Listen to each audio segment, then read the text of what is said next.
A ver, ¿cómo es que una democracia termina convirtiéndose en un imperio? Para responder a eso, vamos a hacer un viaje. Un viaje de 1000 años por la historia clásica. Vamos a seguirle la pista al ascenso de dos civilizaciones que, bueno, básicamente le dieron forma al mundo occidental que conocemos, Grecia y Roma. Ok, para que nos hagamos una idea de la escala de todo esto, echemos un vistazo al panorama completo.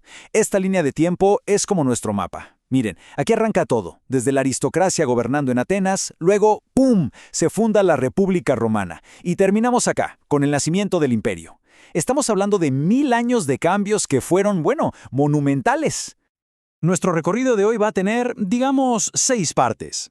Primero, nos metemos de lleno con el experimento democrático de Grecia. Después, vemos cómo Alejandro Magno cambió el mapa del mundo. De ahí saltamos a Roma, cómo pasó de ser una aldea a una república y cómo su propia expansión la llevó al límite. Y para el final, el clímax, un imperio forjado en medio del caos. Bien, empecemos por el principio. Nos vamos a Atenas, un lugar donde el caos social desató una de las invenciones políticas más radicales de la historia. A ver, la democracia en Atenas no apareció así de la nada, para nada. Fue una respuesta a una crisis tremenda. Imaginen la situación. Por un lado, nobles con muchísima tierra y poder. Por el otro, campesinos ahogados en deudas. La cosa estaba a punto de estallar en una guerra civil. Y ahí es donde entran figuras clave, como Solón y Clístenes. Ellos vieron que algo tenía que cambiar, que necesitaban crear un sistema más justo si no querían que todo se viniera abajo. Y aquí hay algo súper importante que entender. Cuando escuchamos la palabra tirano, hoy pensamos en algo terrible, ¿no? Pero en esa época no era exactamente así. Miren a Pisístrato, por ejemplo. Sí, claro que tomó el poder por la fuerza, fuera de la ley. Pero ¿saben qué? Muchas veces tenía el apoyo de la gente y además impulsó obras públicas y la economía.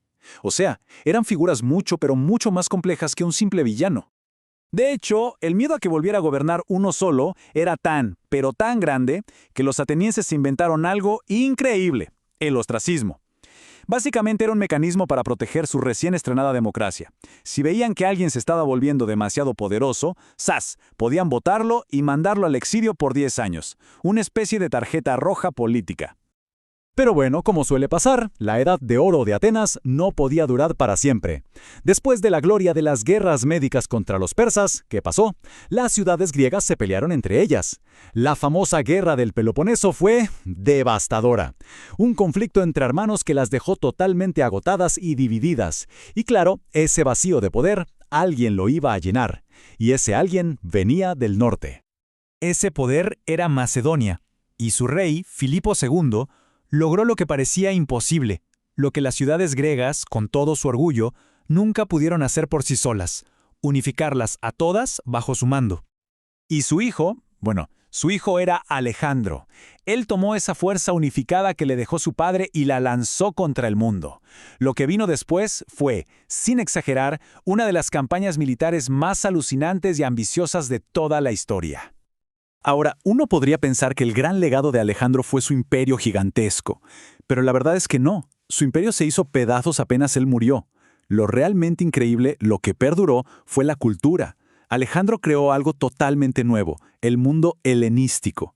Una mezcla fascinante de lo griego con las tradiciones de Egipto, de Persia, de todos los lugares que conquistó. Y de esa fusión nacieron centros de conocimiento espectaculares, como la famosa Alejandría. Ok, mientras todo esto pasaba en el Mediterráneo oriental, con el mundo helenístico floreciendo, en la península itálica se estaba cocinando algo completamente distinto. Una historia que empezó de una forma muy, pero muy humilde. Porque, a ver, Roma no nació siendo la gran capital que imaginamos, para nada. Empezó como una simple unión de varias aldeas de agricultores en el Lacio. Poco a poco fue creciendo, aprendiendo de sus vecinos que, en ese momento, eran más avanzados, como los etruscos y los griegos del sur. Y de repente llega un año que lo cambia todo, el 509 a.C. Los romanos, ya cansados de sus reyes, le dan una patada al último, a Tarquinio el Soberbio, y fundan algo nuevo, la República. Y a partir de ese día van a tener una obsesión: crear un sistema político para que nunca más una sola persona pudiera tener todo el poder en sus manos. Y esta nueva república nació con dos cosas en su ADN: una estructura política súper particular y un hambre de expansión que parecía no tener fin. El sistema que crearon era una verdadera genialidad, una pieza de ingeniería política. Miren, 2 cónsules para que nadie se sintiera rey, un senado lleno de aristócratas que se suponía aportaba la sabiduría y la experiencia, y las asambleas, los comicios, donde los ciudadanos votaban. Era un equilibrio de poderes muy bien pensado, y fue justo ese equilibrio lo que se convirtió en el motor de su expansión. Y con ese motor a toda marcha, durante los siguientes 2 siglos y medio, Roma fue uno por uno conquistando a todos sus vecinos. Etruscos, samnitas, las ciudades griegas del sur, todos cayeron. Al final, Roma era la dueña y señora de toda la península itálica. Parecía imparable, ¿verdad? Bueno, la ironía es que su mayor fortaleza, su éxito militar, terminaría siendo la causa de su propia caída.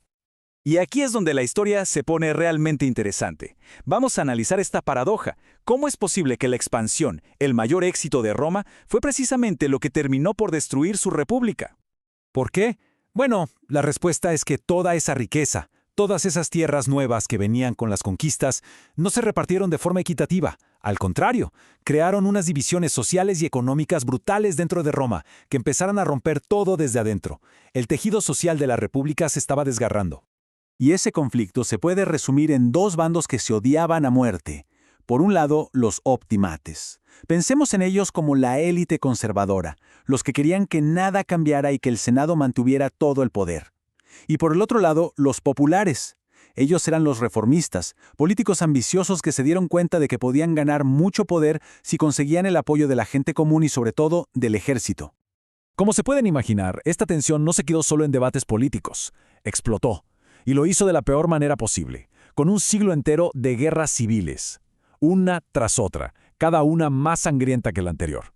Y lo más terrible es que los generales romanos, en vez de luchar contra enemigos externos, empezaron a usar sus ejércitos para marchar sobre la propia Roma y pelear entre ellos por el poder. Y después de tanta sangre y tanto caos, de las cenizas de la República, algo nuevo estaba por nacer, un nuevo orden político, liderado por el único hombre que quedó en pie después de todas esas guerras. Ese vencedor fue Octavio, el joven heredero de Julio César. Después de la batalla final, donde derrotó a Marco Antonio y a Cleopatra, ya no le quedaba nadie que le hiciera frente. Era el dueño absoluto del mundo romano. Y en el año 27 a.C., el Senado, ya sin mucho que hacer, le dio un nuevo nombre, Augusto. Y con ese nombre, oficialmente nacía el Imperio Romano. El experimento de la República había muerto. Un siglo de guerras civiles terminaba con la solución que tanto habían temido, todo el poder en manos de un solo hombre.